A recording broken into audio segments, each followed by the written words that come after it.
YouTube. What's good YouTube? This is a boy present. That's good. Welcome back to my YouTube channel. You understand? If it's the first time, please like, comment, share, subscribe my YouTube channel for more and more content. You understand? Come on, community I'm into zoga map. This but this is good information. I'm always going to my bloggers na basi. Mudo ndizo kudza information ya matombo udzwa netwantu tunadhirira. Munofara kundibata umana munondifonera kana umana muira sei. Munondifonera ka umana kuti praise yakunokuita nyaya. You understand? Anyways, if it's the first time, maybe like, comment, share, subscribe my YouTube channel for more and more content. Understand? Guys, today we're going to talk about Nyathi Family. In yotaura ndaka what can I say, man? Nyathi Family actually is my family. The people who are kutaura vachona we are my family too. So but apanchaedza kurova imbwa ndisina kuviga mpini. Ndingatoviga imbwa because apakashata because nyaya yekutrena ndeyekuti Nyathi Family yataura mari yainoita paFacebook. You understand? Tytie last time he posted achiti he makes about 14,000 on Facebook. You understand? US dollars. And then Nyathi Family today have exposed that we make offer or more than 25,000 USD per month for Facebook, right? People they are saying Zvavaita is not good, it's very bad. Okay, ndichatanga nekuti zvakashatire. Ndichatanga chiti zvinhu zvakashatira pakuti monetization yakamuka chinzi yavharwa mangwana. No one will help you. Nekuti people they will say you are rich. Tikarata muZimbabwe vanhu vashoma ntambira more than 200 years kumabasa kwavanoenda. Tinotokalkulata mari dzekombi, mari dzechiza vanoishandisa zvese zvavanoita. You understand? So all the same people who are sending stars to someone who earn more than 25,000 US dollars. You understand? So bazoshatira zvinhu. I know to when you don't go to the monetization novharwa sei. Ndora balast comment ndakapost. Amanaka. Zvinovharisa monetization zvakawanda. Mukuona video wale chekutanga choti anoona Nyathi Family vakaposta video nezero vakabhisiswa nevanhu vachinzi video rinonyadzisira iri. Facebook yakaona video rinonyadzisira iri. Yakaona Facebook yakaona this video riri include zvinhu sexual harassment or any sexual activities. It can take down your video and then that will affect your guys. Okay, ngenzora nerurimi rwambuya. Facebook yakaona video rako rine zvekuita nezvebonde, they will take down that video. Why? Facebook haidi zvinhu zvinoita nezvebonde, yangofanana neFacebook. Yakaona zvinhu zvine sexual and nudity inobvisa. Once kana chingabvisa they will limit your earning. Mawanda unoita mari unoona kuvharwa mastars, unoona kuvharwa mainstream ads. And vana Nyathi vakavharwa mainstream ads zvinenge zvadhakwa. You understand? Why do zvine zvadhakwa? Zvine zvadhakwa pakuti varadza vanhu 25,000 yavanoita. 25,000 yavanoita vanhu havapana munhu achapa mastars because obviously if you are earning $50 and you love the family moyo wese, now you are sacrificing kadhora kaonako kuti wape vaise mastars ne ivo vokudzo they are earning 25. Why should I help? Zvamufana nekupachivhayo mari. You understand? So nakamangwana manje makamuka muchita vharwa monetization inovharwa mana. Ndochekutanga chonovhasa monetization wakaviolate terms and conditions monetization inovharwa. Sometimes utongodzi Facebook you are not guaranteed kudzonzo une monetization forever. Kuweka ngomuka yangotengeserwa inini I can even close monetization. I know vamwe mjata it's possible. I will give you example TikTok amene ku US kwakavharwa. Vanhu vakangodzwa TikTok iri kuvharwa. Je une for 5 million followers. Unotongomuka yakavharwa. Saka Facebook inomuka yatongovharwa and social media yatongomuka yatongovharwa vakatongena nemonetization unobvunzani. Because not like the all UN explanation or wakatonyatsoverenga ma terms and conditions avari kudzwa kuti chinhu chedi chokuchivhara. You understand? Jopa zvashatira. Chechi2, pazvashatira manje kuzonzo vanhu vanga vachimbokubatsa. Sometimes it's very good to stay humble. You understand? If you are humble, people they think you are struggling. People uroi cheche unotambira kune neyo. People havambokuroi because vanokuti wewe ari kupema. It's better kutonzi uri mpemi. You understand? Mbavha chechewo upenyu kuriska. If you see vana Nyathi last time vakazotiza kwavaigara because vanga vakuhantwa nembavha vakubrekerwa madozi vanhu vakutoziva kuti vane mari because this thing Facebook is paying. You understand? Kana Facebook iri kupa vana Nyathi nyemba makaona ma 5,000 something US vanoita kuti ma views to less than tingazomosvika kana kota yana Nyathi. Obviously Nyathi they are roughly making 25 to 30 40 50,000. They are making money more than Tytie. Maybe it's possible. You understand? They have a YouTube channel yavasumbuira take care of pamwe yatogadzira mari kuti it's possible. Mbavha uroi jealous mhepo dzinosumuka vanhu vakaziva unosumudza mhepo. Sometimes it's very good and very better to stay private. It's very good to stay private in life yako. You understand? Yes, you can tell people that you are making money. Ngoza vanhu ndayo mana ndakugadzira mari nondikwanira. Naka zviri safe or zviri nani than to tell people yet kuti you are making more than 25,000. You understand? Do zvakashatira kuudza vanhu mari. zvakazonakirawo kudza vanhu mari. Vanhu vanodherera maZimbabweans. Nhaka ndiri kutaura ndakamira pakati pevanhu vese. maZimbabweans vanodherera. You understand? Vanhu vakafunga kuti unotambura ka, they will do everything to you. They will tell you zvavada as if uri mwana wavo. Wazoposta chakadai so, wazoposterei nyingi yazode jiki wazodai so. People don't tell us what to do.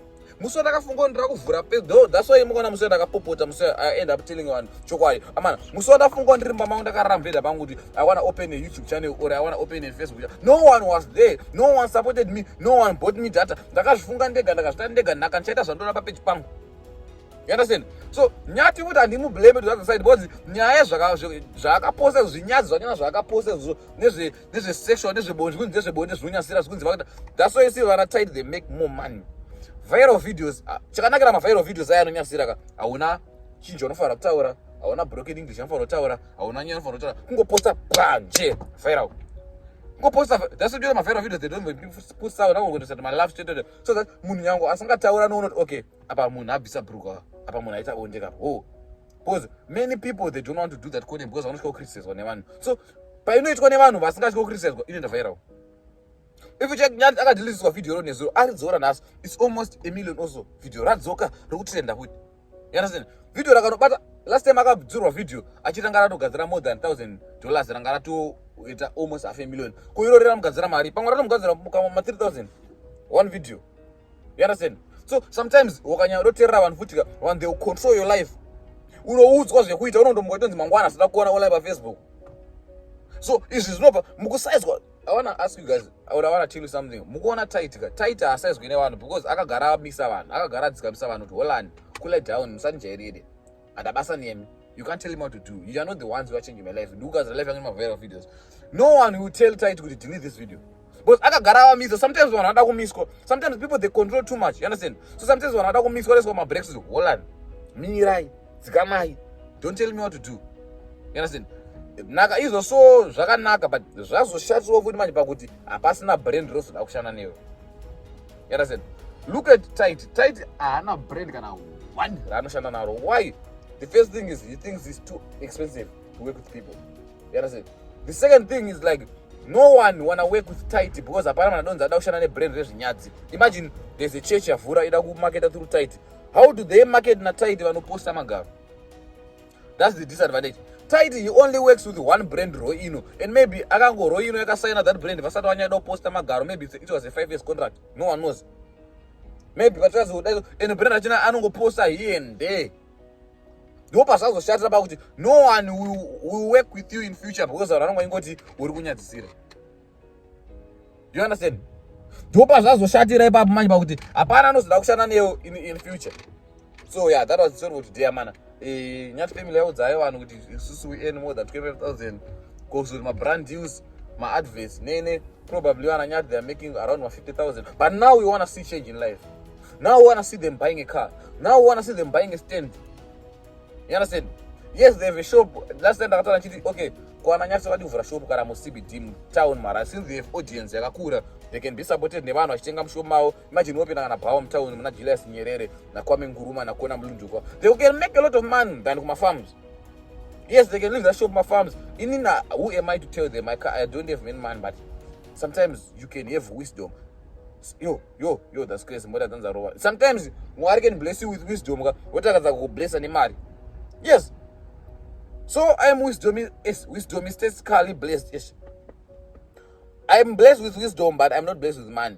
Unaona kuita marosha muono like wikido uchivayo. Ane mari but ana muono. Yes. Mari yake is spend kutengera vanhu mota ndo zvaanoda nemari yake. But kune mumwe munhu anomuona nomuzi wikine wadiwa chivaka zvipatara. Wona mukatuma vana zvipataro. Kuwaka mukochinzi wavharwa mabanks ese. Wadiwa vhura mabusiness akadaiswa. Ungotaura asikudza wikine zvekuita. You understand? Sometimes you can have wisdom or share vision. There's difference between vision and wisdom. You understand?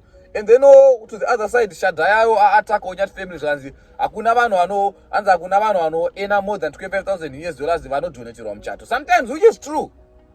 If Nyathi Family was earning that, muchato can be arranged with something like 2,000 US for venue, maybe 1,000 for chikafu. Muchato don't need more than 5,000. Muchato waida mari dzakawanda dai hama dzedu singachati tine maromba tinoziva shamari vakachata shamari. Kuhaya gawani maybe it's 200 per day. So sometimes it's true. Sometimes it doesn't make sense also. But maybe, I mean, who am I to judge though? I'm not gonna judge you, I'm not gonna say anything today, but I mean, so tell me down in the comment section, kuti, was it worth it? Or zvazvine musoro yekuti vanhu mutaure mari yavanoita paFacebook or mari yavari kubata mulife mavo. I mean, vamwe vanhu vakuti hanzi mari inochinja munhu. I don't know. Maybe tatozoropa na Nyathi, but yeah, I beg and thank you for watching the video. Please like, comment, share, subscribe to the channel for more and understand. Road to 7,000. I love you guys. Keep on supporting me. Refresh. I need mari. Please watch my ads. Watch my ads. You understand? See you soon. Yeah, that's all for today. Thank you guys for watching the video till the end. Please like, comment, share, subscribe to the channel for more and understand. I love you guys. I love you. Ndakatomari, next time I will tell you how much I earn. Munojairira ini munojairira ndakuzawo zvekuita. Makandisaiza ndokuudza ndo one or more than 10,000 rands by YouTube. Anyways guys, thank you for watching. Please like, comment, share, subscribe.